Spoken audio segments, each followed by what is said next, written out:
বিরোধী দল যে জনগণের কল্যাণে কাজ করতে পারে সেই উদাহরণ তৈরি করবে জামায়াত, এমন মন্তব্য করেছেন বিরোধী দলীয় নেতা এবং জামায়াতের আমির ডক্টর শফিকুর রহমান। বলেছেন, দেশের ঘাড়ে আবারও আধিপত্যবাদ চাপিয়ে দেওয়ার চেষ্টা হলে জনগণ তা মানবে না। একটি দেশ বাংলাদেশের জন্য কোনো অবদান না রাখলেও দেশের সার্বভৌমত্ব হুমকিতে ফেলেছিল বলেও মন্তব্য করেন ডক্টর শফিকুর রহমান। সিলন টি রপ্তানিতে শীর্ষে।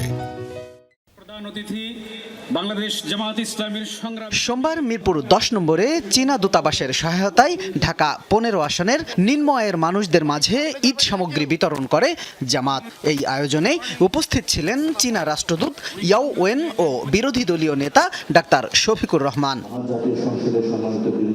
অনুষ্ঠানে ডাক্তার শফিকুর রহমান বলেন, দেশের ঘাড়ে আধিপত্যবাদ চাপিয়ে দেওয়ার চেষ্টা হলে তা মেনে নেওয়া হবে না। তিস্তা প্রকল্প বাস্তবায়নে জামাত যে কোনো সহায়তায় প্রস্তুত বলেও জানান তিনি।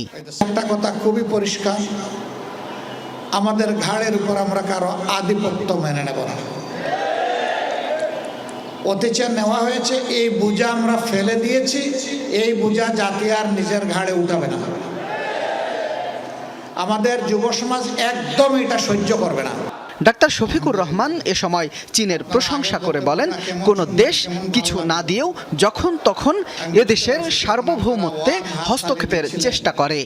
চীন এমন একটি দেশ যা আজ পর্যন্ত স্বাধীন বাংলাদেশের আভ্যন্তরীণ কোনো বিষয়ে তারা কোনো হস্তক্ষেপ করেনি।